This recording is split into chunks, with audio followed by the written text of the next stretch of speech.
Well, good afternoon. My name is Chris Guthrie, and I'm the Dean of Vanderbilt Law School. On behalf of the law school, I'm delighted to welcome you to the Dean's Lecture Series on Race and Discrimination, which we are pleased to launch during our continuing celebration of Black History Month. The Dean's Lecture Series is one of several initiatives sponsored by our Office of Diversity, Equity, and Community, which is led by Dean Yesha Yadav.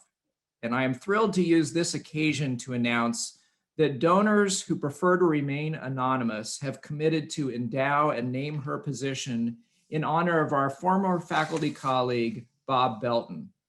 Professor Belton was our first tenured African-American faculty member, a truly legendary figure in civil rights litigation, and a mentor to generations of Vanderbilt law students.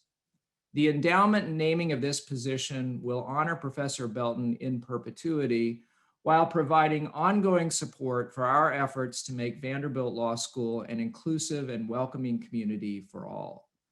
I am deeply grateful to these donors for their generosity and support, to Professor Belton for his trailblazing work at the law school, and to Dean Yadav for her leadership. Dean Yadav would be the first to acknowledge that we owe a debt of gratitude to several faculty and staff for making today's event a reality. And I want to extend special thanks to Dean Chris Serkin, Dean Chris Myers, Brandy Drennan, and Kyra Cruz Street for bringing us together for this event. Today's lecture features our own Dan Sharfstein, who is the Dick and Martha Lansden Professor of Law and co-director of the George Barrett Social Justice Program at the law school. Professor Sharfstein is a devoted teacher and mentor and a leading legal historian who focuses his work on the legal history of race and citizenship in the United States. His most recent book, Thunder in the Mountains, was supported by a Guggenheim Fellowship and was widely reviewed and praised. His prior book, The Invisible Line, received the J. Anthony Lucas Book Prize for Excellence in Nonfiction, the Lawn Society Association's James Willard Hurst Jr. Prize, the William Nelson Cromwell Book Prize from the American Society of Legal History, and the Chancellor's Award for Research here at Vanderbilt. Dan's work demonstrates careful attention to the historical record. Where there are ambiguities or gaps in that record, he draws reasoned inferences that reflect both empathy and insight. And he has a true knack for narrative, writing prose that is as engaging as it is illuminating. Please join me in welcoming Professor Dan Sharfstein. Dan, it's all yours.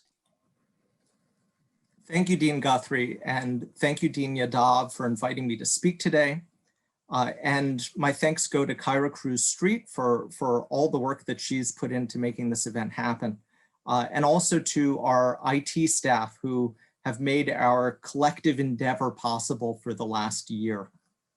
And most of all, I'm grateful to our students and colleagues who have taught me so much over the course of a nearly 14-year-long conversation here at Vanderbilt, mostly in person, about racial inequality and America's journey from slavery to freedom, from Jim Crow to civil rights. This is the inaugural lecture on race and discrimination. And I'd like us to begin this series on a note of introspection. If you'll indulge me, I'll dive right in and then we can come up for air after a few minutes and I'll tell you where I'm going for the balance of our time together. I'll talk, I think, about 40 or so minutes, and then we can open up the conversation.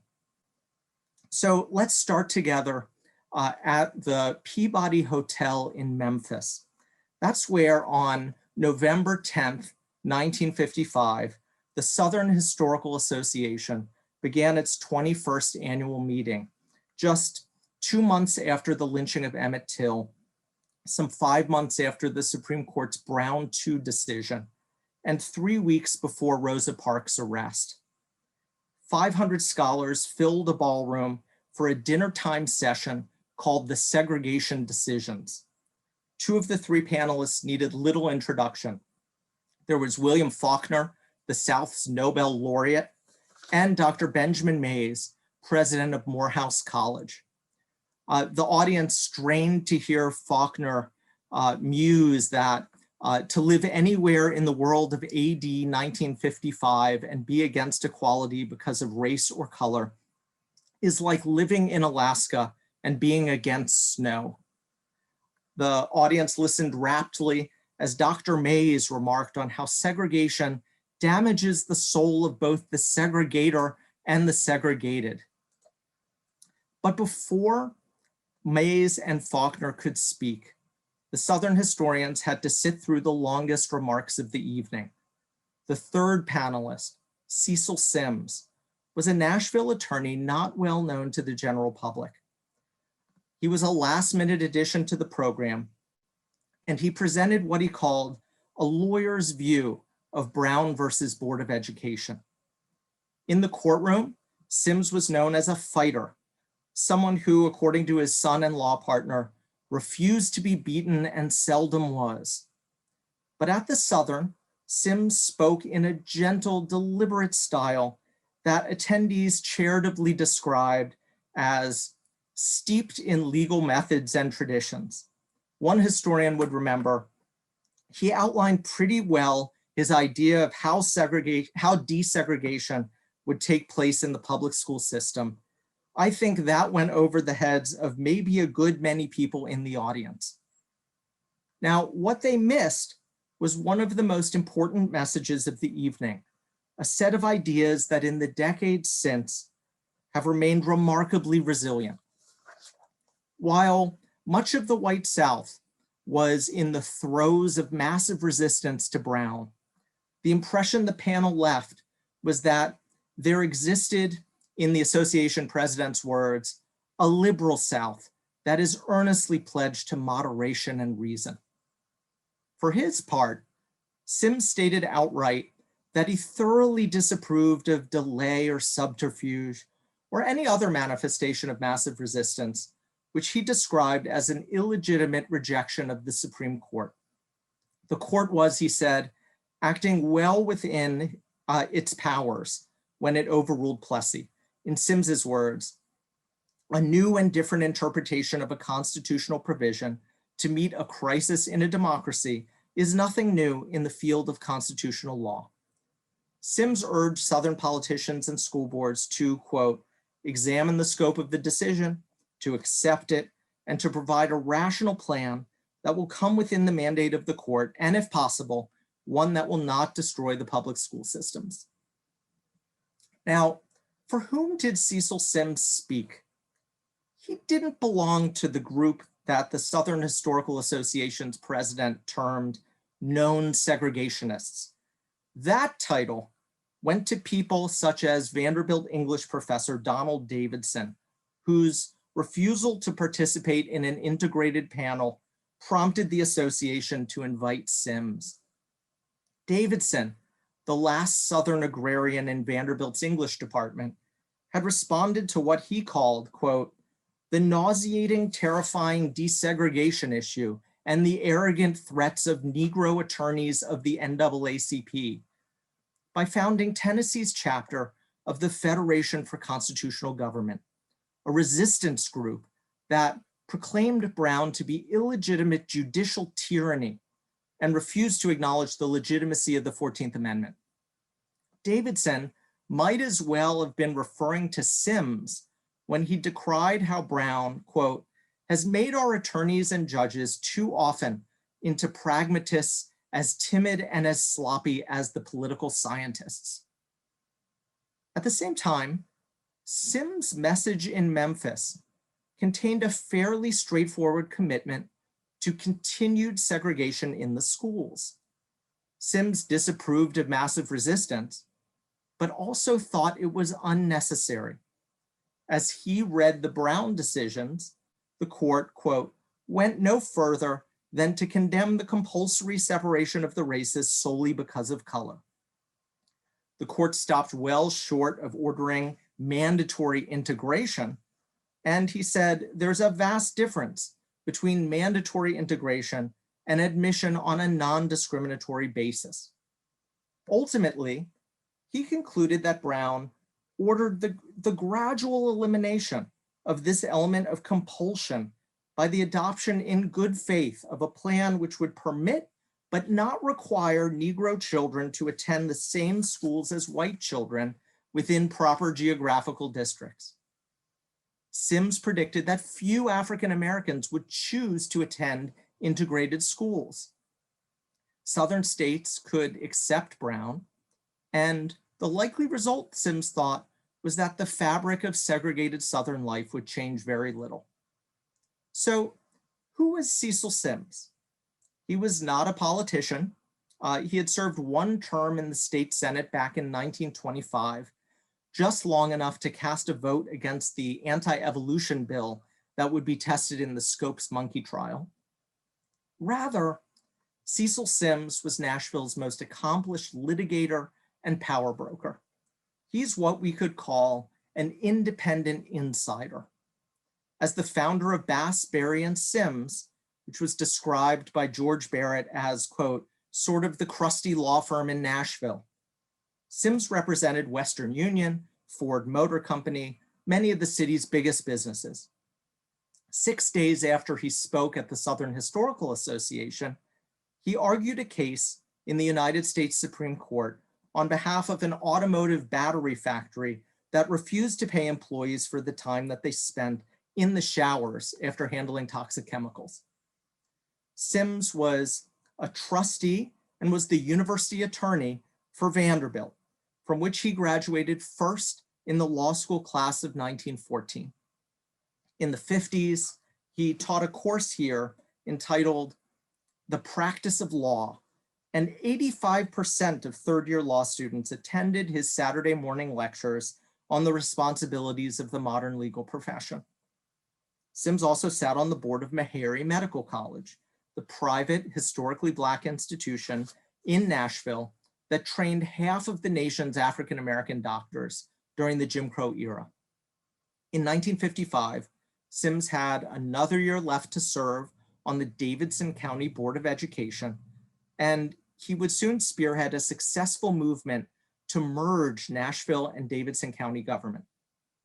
As an independent insider, as the consummate professional, he could express views that did not toe the straight segregationist line. And because he never strayed too far from the prevailing political current, he remained a respected and influential voice. Sims' positions were complicated. 6 months before he addressed the Southern Historical Association, the Vanderbilt board unanimously passed his motion that authorized the chancellor to advise the law school faculty that they should not decline to admit a qualified student solely because of race, creed, or color. It's very much of a piece with Sims' position on Brown, and it opened the way for Frederick Workman and Edward Porter to integrate the law school in the fall of 1956. At the same time, in the months and years that followed the panel in Memphis, Sims also was, in the words of historian Ansley Erickson, a key architect of Nashville's approach to school desegregation, which she describes in her book, Making the Unequal Metropolis, as resistance in the name of moderation, which was also entirely consistent with Sims' position on Brown. Now, here we are, 65 plus years after Cecil Sims' remarks in Memphis. All we have to do is look at our largely segregated schools to know that it's worth spending some time understanding Sims and putting his ideas into context, understanding the world in which he operated and his visible legacy in our Vanderbilt community. My comments today are inspired in part by the scholarship of the last 15 or so years that emerged in the wake of the 50th anniversary of Brown versus Board of Education. The anniversary served as an occasion for widespread reflection on the resilience of segregated schools and housing and the persistence of racial gaps in wealth, health, education outcomes, policing, incarceration, access to the ballot, and more. Scholarly responses included what's known as grassroots civil rights history, and historians such as Tomiko Brown-Nagin and Risa Golyaboff and Kenneth Mack have looked outside the NAACP's Supreme Court docket we're covering alternative ideas about civil rights and alternative modes of civil rights lawyering that were overlooked after Brown, but in many ways remain vital.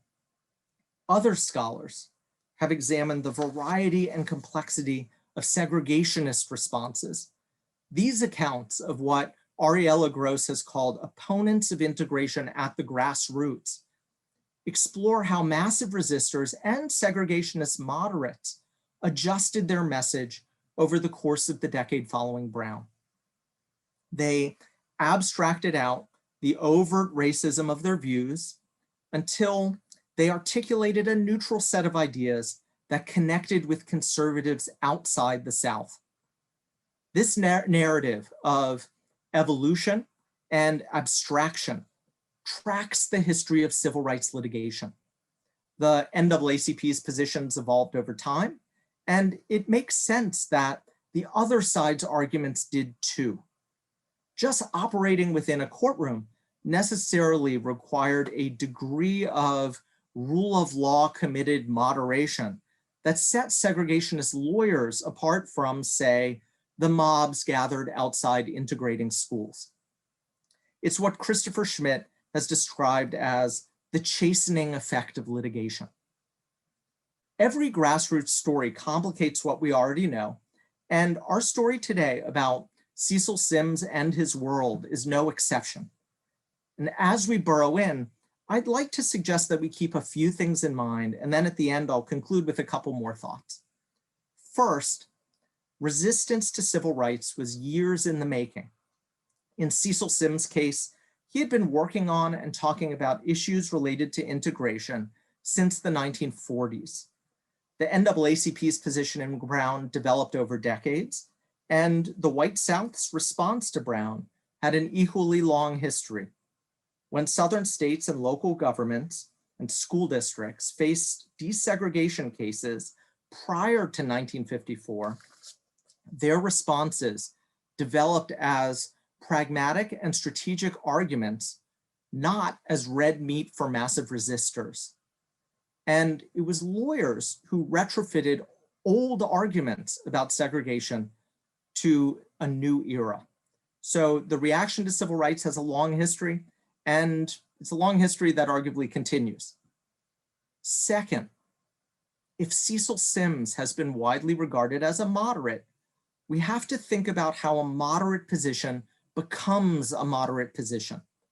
In the decade before Brown, civil rights activists blasted Sims as segregationist, obstructionist, and hypocritical.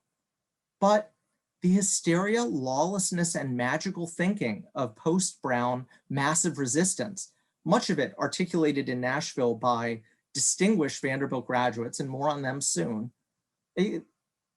massive resistance moved the goalposts. Sims opposed massive resistance, and at the same time, massive resistance gave his position legitimacy, gravitas, and a gloss of good faith. In the decade following Brown, Sims' position prevailed over massive resistance. At the same time, it prevailed because of massive resistance. And I wonder if we'll see something similar in the coming months, the same constructed moderation post-January 6th. What will become acceptable and even admirable when the alternatives are insurrection, sedition, and bonkers conspiracy theories. Finally, what we should keep in mind is that this story is about Vanderbilt. Many of the names you hear will be Vanderbilt graduates. And while the Cecil Branstetter and George Barrett programs are named after Vanderbilt law grads who were deeply connected to the civil rights movement, it shouldn't surprise us that an elite private institution of higher education in the South produced graduates who believed in and or fought for Jim Crow. The world has changed in many ways since then, and so has Vanderbilt. But at the outset of the Dean's Lecture Series, and in the wake of the nationwide reckoning that began last May, our candor and transparency about our own history can only help us reflect on who we are, why we're here, and what we are here to do in this world as individuals as an academic community, and as an institution in a larger society. At least from the time Cecil Sims was a 3L here in 1914 until his death more than 50 years later, he was a singular force in turning our law school into an elite national institution.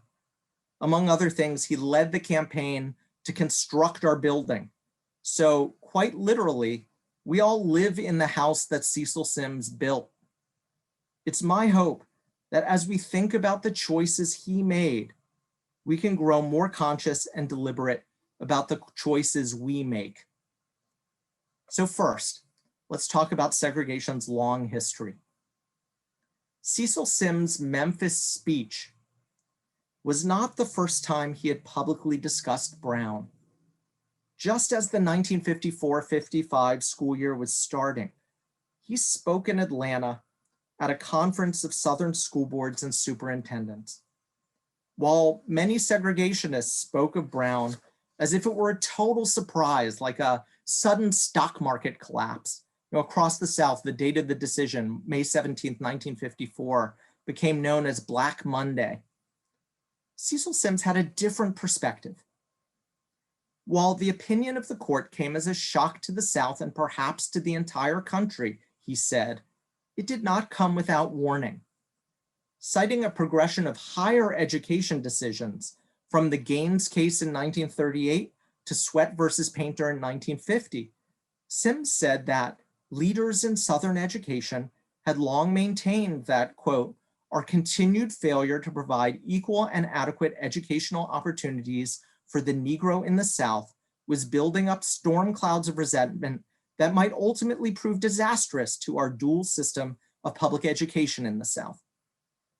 Sims could speak with authority about the roots of Brown because in the years before he staked his position on the desegregation of primary and secondary schools, he had been devising strategy and policy to keep higher education in the South segregated. In early 1948, just after the Supreme Court revived Gaines by holding that a Black Oklahoman, Ada Lois Sipwell, was entitled to a public legal education, Sims began advising the Southern Governors Conference on a multi-state campaign to keep desegregation at bay. 6 years later, he wasn't formulating his response to Brown on the fly. He was already a seasoned advocate. Just as the NAACP's road to Brown was a long one, right, full of stops and starts as legal theories and strategies took shape and evolved, the canon of segregationist arguments in the 50s and beyond had an essential prehistory. Such arguments took shape relatively quietly, with considerably less of the media glare and political pressure that marked the post-Brown era. And these arguments had remarkable staying power once Brown was decided. The Southern governors had started openly searching for ways to avoid desegregating public higher education in 1946. And as explored by an excellent paper by my colleague Jennifer Chenal, they discussed a long-standing interest in regional education as a potential solution. Now, with his finger in every pot in Nashville, Sims was positioned to make these discussions a reality. As an advisor to Tennessee Governor Jim McCord and a trustee of Meharry Medical College, he brokered a deal that he regarded as a win-win. The Southern states would take over Meharry and turn it into a segregated public regional medical school. With access to Meharry's financial records, Sims knew that the institution teetered on insolvency.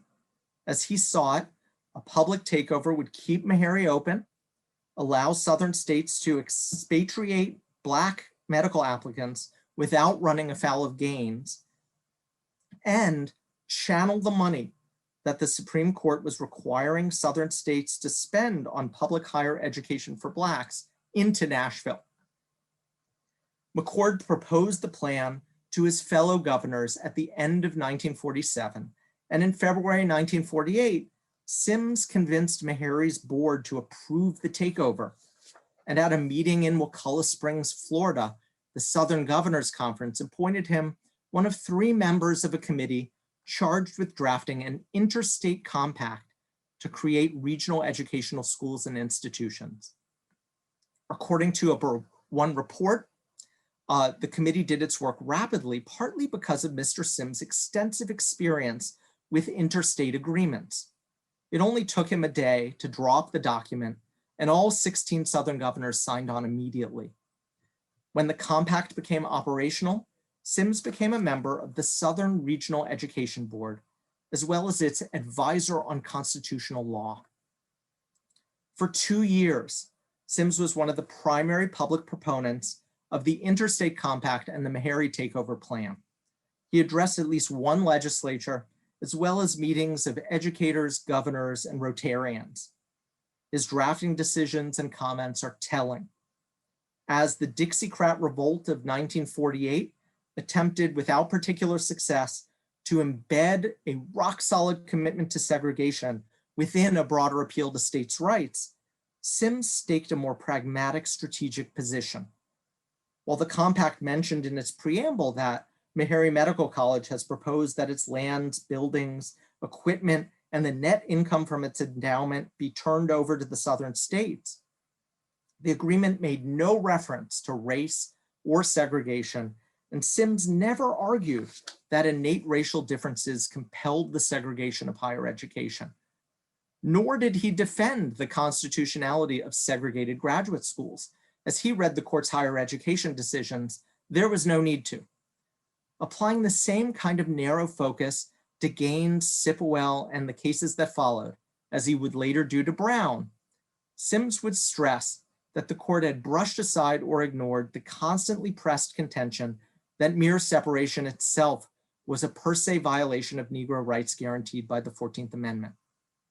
Rather, Sims made his case by speaking despairingly of the possibility that Meharry might close, stressing the need for more Black doctors and noting the importance of saving an institution that was so central to their training. He said in a South Carolina speech in March 1948, if the Southern states do take over Meharry, they will be doing an act of justice to colored people and discharge an obligation to the colored race. The next month, Sims opined that the state funding of Meharry would improve the institution and, quote, contribute to the upgrading of the Negro. At the same time, Sims argued that integrated higher education was a fatal fallacy, that most Black students would not be able to gain admission to white graduate schools, or in the alternative, that integrating graduate education would require lowered admission standards and would, quote, force the Negro into unequal competition with other students who are better prepared.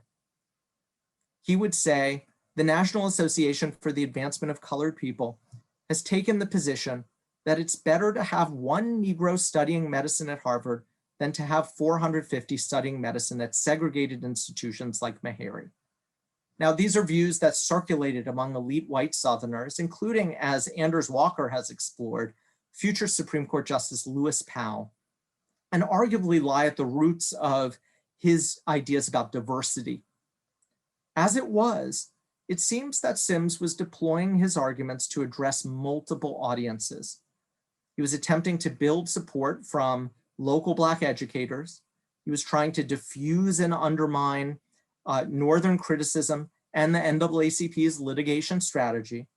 And he was trying to promote among Southern whites, or at least Southern governors, a paternalistic norm that would preserve the segregationist status quo. But his arguments gained no traction with people who supported integrated graduate education. Editorialists and activists denounced his plans for Southern regional education and excoriated Sims' arguments as, in the words of NAACP President Walter White, preposterous and hypocritical. The Washington Post editorialized that his plan was nothing more than a device to get around the rulings of the Supreme Court. Meharry alumni overwhelmingly opposed any takeover by the Southern states. Ultimately, the plan failed. And Walter White singled out Sims as the embodiment of the bullying tactics and philosophy of threats upon which the Neanderthal South has relied. The public statements of Brother Sims, White wrote, were inaccurate and false, little more than a pious attempt to pull a red herring stunt. If Sims' brand of segregation was viewed as illegitimate in 1950, its standing in the marketplace of ideas would dramatically rise as debates over segregated education shifted from universities to primary and secondary schools. So let's talk about the world post-Brown. When Brown was decided, several Nashville lawyers who shared Sims' elite credentials reflexively cast their lot with massive resistance. So there's Teresa Davidson, who graduated from Vanderbilt's law school in 1922, a year after Sims' wife had graduated. And Teresa Davidson worked in our law library and taught Roman law in the university's classics department. She joined the legal staff of her husband, Donald Davidson's Federation for Constitutional Government. And so did Sims Crownover, no relation to Cecil, a successful Nashville lawyer and Confederate history buff and lost cause enthusiast who graduated first in the Vanderbilt law class of 1936. Davidson and Crownover worked closely with the Federation's lead attorney, Paul Franklin Bumpus, who had a long history as a race-baiting prosecutor. They flatly rejected the Supreme Court's authority, and as did leading resistors such as Senator Harry Byrd of Virginia, James Eastland of Mississippi, journalist James J. Kilpatrick, they urged the revival of a doctrine known as interposition, attributed to the 1798 Virginia and Kentucky resolutions. Interposition required the Southern states use their power to stymie and effectively nullify Brown. Crownover wrote in the ABA Journal, "So violent a disruption in our long-established customs should not be thrust upon us by judicial fiat alone. We of the South know the sound reasons behind school segregation, that immense differences divide the races in the South in terms of moral standards, education, aptitude, customs, and culture. White supremacist groups in Chattanooga and Memphis petitioned for interposition and mandatory statewide segregation, and one 85-year-old state senator from West Tennessee introduced a pile of bills designed to bolster the discretionary power of school boards to keep their districts segregated. As Tennessee's different constituencies worked out their responses to Brown, Cecil Sims, struck his own course and began expressing his views publicly. From the start, he thought massive resistance was not necessary to preserve the status quo. He attacked legislative proposals that gave school boards power to assign pupils to schools they may designate without regarding boundaries of attendance areas previously established as superfluous, since boards of education were already empowered to do what the bill proposed. While Crownover spent his time warning Vanderbilt's chancellor that the NAACP was, quote, communist sponsored and inspired, and Sims Crownover protested a campus event that featured a Fisk professor defending desegregation. He protested it as sullying Vanderbilt's hallowed ground. And Crownover attacked Vanderbilt Law School for accepting money from the left-wing Ford Foundation. Cecil Sims operated in an entirely different frequency. Before Brown, he had discouraged or delayed attempts by the Vanderbilt chancellor to integrate the university, citing state law requiring segregation in private institutions, even after the University of Tennessee admitted its first Black students in 1951. But once Brown was decided, as we know, Sims, in his capacity as a university trustee, paved the way for the law school to integrate. As Sims spoke to educators across the South, including those attending the Southern Historical Association meeting in the couple of years following Brown, he developed a consistent message. He stressed the importance of public schools. If our public schools are destroyed or impaired, he said, democracy itself is endangered. He viewed Brown as an inescapable decision that that presented a challenge for school boards that will not solve itself by delay or putting it aside. He describes segregation as, quote, or desegregation as the most complex, the most difficult, the most baffling problem that has ever confronted any school board in Tennessee or anywhere else in our southern states. And given this complexity, gradual desegregation was not only essential to preserving schools, in his view, but was also encouraged by the court. By engaging with the court and proposing what he called conservative and sensible long-range desegregation plans, the states could, quote, gain the protection to be afforded thereby so that no hasty action will be required or could be insisted upon by NAACP or others. Under the terms of Brown, these gradual plans did not require integration.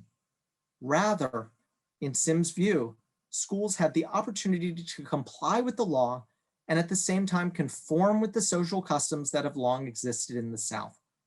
And as Sims suggested in his earlier defense of segregated higher education, continued segregation in primary and secondary schools would be good for African-American children who would otherwise face, quote, unfair competition with consequent failure. He told a group of Alabama University women, on the basis of attained ability to learn as a race, as distinguished from the occasional individual genius, an inferiority assumed from compulsory segregation may become a fact demonstrated by forced integration. Ultimately, he opined, African Americans would simply choose not to integrate. As Nashville's NAACP began developing a prompt desegregation plan and petitioned the Davidson County School Board, on which Sims served, to desegregate by the fall of '55, Sims put his ideas into action. The city and county school boards referred the question to committees, which then tried to conduct surveys of southern cities, as well as a school census, and made every effort to identify the many complexities of districting, hiring and training, and curriculum. When the NAACP finally sued the Nashville Board of Education in September 1955 and brought a companion suit against the Davidson County Board, the school board repeated Sims' rhetoric of complexity and gradualism and echoed his view that Brown does not forbid such segregation as occurs as the result of voluntary action. It merely forbids the use of government power to enforce segregation. Now, Sims did not represent the Nashville School Board in court. That was the task of Reber Bolt, class of 1929, and his partner Edwin Hunt, a two-time Founders Medalist from the law school class of 1927, and it so happens the US checkers champion. All the same, Sims is credited with being an architect of the response to the NAACP. It took more than a year for the school board to propose a plan for the fall of 1957 that assigned 115 African-American first graders to formerly white schools and 55 white first graders to formerly Black schools.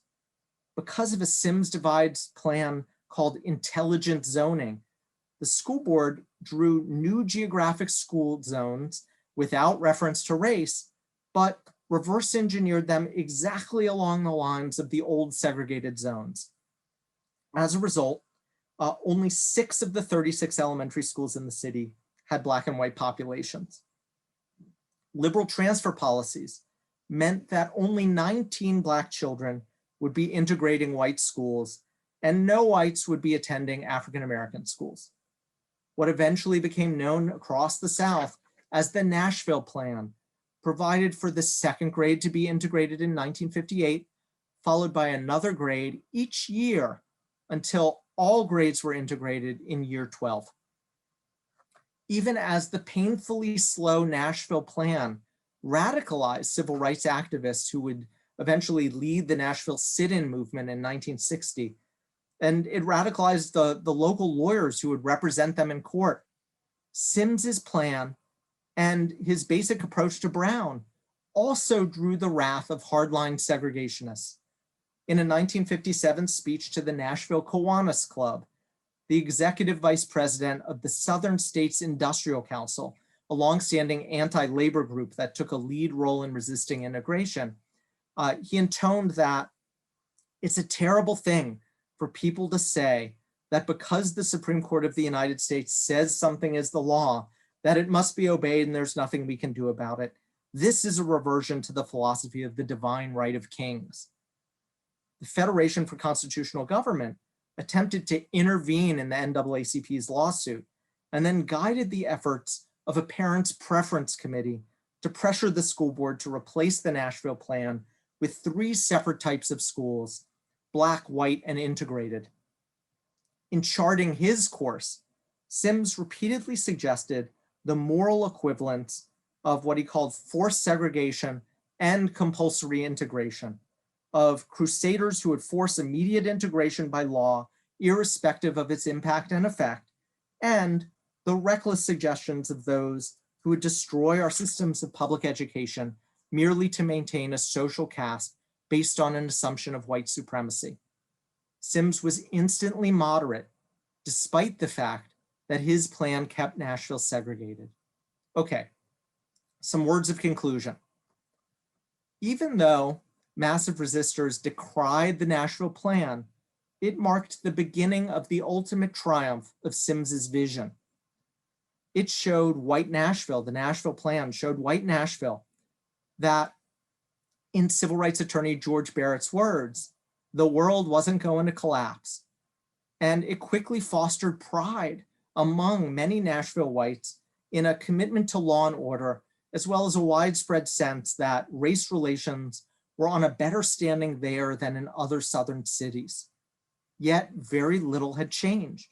By the end of the 1957 school year, only 10 Black children remained in white schools. The NAACP's lawsuit would remain in federal court for 43 years, and the school district continues to be plagued by segregation, resegregation, and deep racial inequality. As segregation and white supremacy lost momentum and became increasingly obsolete in the 1960s, Southern resistance movements became, in the words of Dr. Sarah H. Brown, national, colorblind, and ahistorical. If this process has led historians of modern conservatism to comment on the, quote, chameleon quality of segregationist elites, the transformation, their soft landing in the post-civil rights era, was immeasurably aided by the fact that massive resistance legitimated ostensibly more moderate visions for preserving status quo hierarchies in a rapidly changing world. Cecil Sims seemed to anticipate this possibility, although he never saw it to the end. He died in 1968, the year all grades under the Nashville plan, which by then had been discarded, were supposed to be desegregated. But when Sims addressed the Southern Historical Association back in November 1955, he remarked, "We must remember that the forces which generate heat may, with intelligent handling, be used to provide light." A final observation: Sims' intelligent handling did not take place in court. He had a broader view of the lawyer's role. As much as litigation matters in civil rights history, Sims teaches us that lawyers don't just press lawsuits. Lawyers construct worlds. They lay down foundations and infrastructure. They create architecture designed to weather storms. Sims approached segregation and desegregation less as an ideologue, less as a cause lawyer, and more as a professional engaged in routine and relentless lawyerly practice, the kind of practice Vanderbilt prepares its students to do very well. In a way, his work, constructing an infrastructure of inequality, the work of a consummate business lawyer, takes the mask off of Jim Crow. We might think of the transformation of segregationism into modern conservatism as a process by which the explicit racism gets abstracted out. But maybe Sims teaches us that Jim Crow itself was always the abstraction, the proxy for political power, and labor and economic relationships that we still struggle to confront. Okay, you've been very generous with your time. I'll stop here, and I think we can open this up to questions. Hi, Professor. Thank you for taking the time to speak with us today. I was wondering what you think Vanderbilt's responsibility is to kind of, I mean, you know, without stifling individual choices and personality and all of that, but what is Vanderbilt's responsibility to help shape us into the kinds of lawyers who don't uphold segregation in a very, you know, competent way? Yeah, I think that's a very good question. And I think, you know, your thoughts about this are certainly as valid as my thoughts. You know, I think at the very least, right, in our, you know, in your education, the course of your education, I think that, you know, it's important that we be conscious of, you know, what, you know, I teach property, what the common law is normalizing and naturalizing, right? So part of it is about awareness. But I think also, at the very least, we have to recognize that we are an institution in a community. And I think part of this involves a deep engagement in the city of Nashville. And then I think there's all kinds of work that law students and professors can be doing beyond Nashville as well. But I think this is a conversation that, you know, I think needs to start and needs to, or it has started in many ways. And I think it needs to be ongoing. Let's see, Chris Slobogin, can you unmute yourself? Yes, I can. Great. Thanks very much for this talk. It was terrific. The historical perspective is always very enlightening, and it made me question the whole point of the work I do. Because a lot of my work is reformist in nature. In the criminal justice area, which many of the people on the Zoom know I teach in, there is a movement called the abolition movement. And it's not just the defund police idea, which many people have heard about. It's the abolish prisons idea. It's the get rid of prosecutors idea. And I don't necessarily agree with any of those movements, but I'm thinking, am I just a sim in this current era by proposing reforms as opposed to radical change? Reforms meant to reduce incarceration, reforms meant to regulate police and so on. But it really does, this historical perspective gives me a different sense of what I'm up to. I'm not sure I'm asking a question or even asking for a response from you, but I'm telling you how your talk affected me. Well, if we were here in person, I'd give you a hug, Chris. Mm-hmm. You know, I think,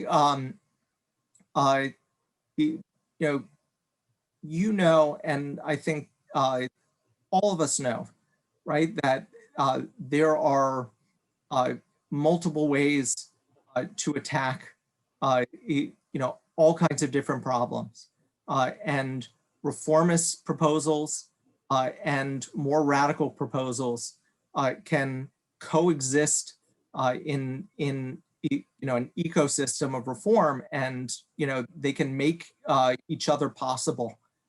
So I keep, you do you, Chris. Keep doing what you do. Sarah Mayu? Hi, I don't have my video on, but and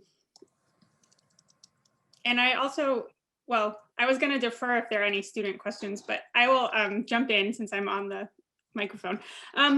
So when I read Brown versus Board, I read it not only as a case about, I mean, it's obviously a case about race, but it's also a case about this vision of education and public schools as sites of democracy, and that, you know, that the vision is that schools should be microcosms of what we hope our society will be like. And so they will be not only racially integrated, but they will also be, you know, places where children learn to debate and make their own decisions and come to their own conclusions about what policy should be and what the law should be, and, you know, vote and engage in free speech and all of these things.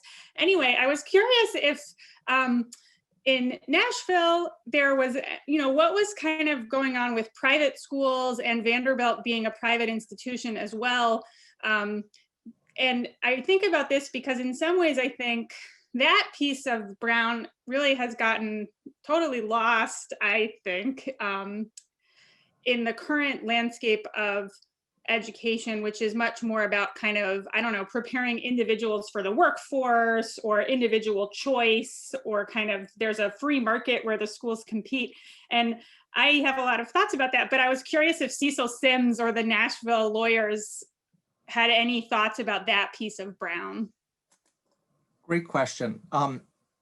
So Cecil Sims was certainly committed to the public school system, right? And he, you know, I think he would justify the positions he took as positions that were designed to preserve the public schools. Although, you know, at the same time, you know, private schools became, you know, they're Brown all across the South, and Nashville is no exception, right? It was a moment when private schools just proliferated, right? And you know, I think you know, you can drive around Nashville and you know, you can see schools that you know, have their signs out, and they'll say, you know, established 1957 or established 1955. But I think that, you know, but regardless of, you know, Sims made his choices, I think, in part to you know, kind of keep the public schools functional. But I think he really underestimated the unwillingness of white people to attend school with even a single African American. Let's see, Tasia Harris, Ms. Harris. Yes, thank you. I also wanted to thank you for the talk. I found it really informative and just about something I hadn't really considered in terms of not only the role of lawyers, but the role of Vanderbilt in this particular issue. And I think my question is sort of an extension of Toni's question, but more of a specific application to Vanderbilt. So given the active role, I would say, that a lot of Vanderbilt alums played in this process, where do you see the possibility for like an equally active role in repairing this, given that the situation still exists, given that there are lots of opportunities for lawyers to be involved in these processes outside of litigation? Just what things should the university be involved with specifically in terms of school segregation? Thanks, Tasia. Great question. I mean, I think, you know, for one thing, you know, you know, at one level, the law school is, you know, actively expanding clinical offerings, which are, you know, incredibly important, not just for the clients the clinic serve, but also to developing modes of deliberative practice that I think will you know, really serve people in years to come. But I also think, you know, the more that the law school can work with, you know, a range of community groups to provide opportunities for students to do, you know, meaningful work through law school, you I feel like that, if you want to know what produces lawyers who work in the public interest, really, there's no substitute for just doing work in the public interest. And I think that there are all kinds of different curricular opportunities for students and faculty to sort of broaden our perspective, gain a little meta perspective on legal practice, because in so many ways the economics of it just kind of carry us along, and it's easy not to look up from it. And I also think it's really important for our law students to get to know the people who are doing really important and really good public interest legal work in Nashville right now, to get to know our community. And it's a community that is intimate enough that, and in scale, that you can get to know a lot of people who are doing a lot of work. There are a lot of people, a lot of opportunities to make a real intervention, even as law students. And it's also, a very strong, just thinking of it in broader terms, very, very strong group of lawyers too. Thank you. We are getting short in time, but Kaylee Brihart. Hi, Professor Sharfstein. Can you hear me? Yep. Thank you for this event. And it just made me think of a quote I saw recently that, sorry, my cat is trying to disrupt. But about this myth of integration, that we never had integration, it was desegregation, where Black students were brought into white spaces. It was never the other way, and the loss of Black schools and teachers and principals. And this quote kind of talked about how diversity is the modern day version of this, of bringing Black and other underrepresented students into these, I think they said, white supremacist environments. So I'm just kind of curious about maybe what you think about that, and what Vanderbilt and other schools can do to address this and more radically shift the environments beyond just looking for statistics of bringing students here into a still predominantly white institution. Thanks, Kelly. These are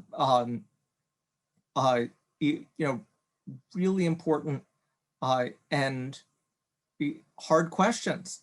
I think that if we are, trying to, it's one thing to highlight diversity as a, as a value,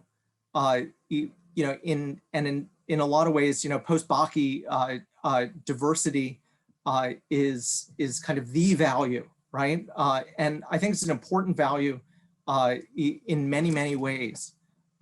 But there are other values, right, that we as a community can consider, right, in terms of, restorative justice, right, in terms of thinking about, what are, thinking about, institutional history and what it should, how that should shape our values today. I think the, in terms of, making, making diversity real and meaningful, and something that does not impose just simply impose cost on students of color. I think that that's something that we as a community have to just work out every day, right? And I think that there are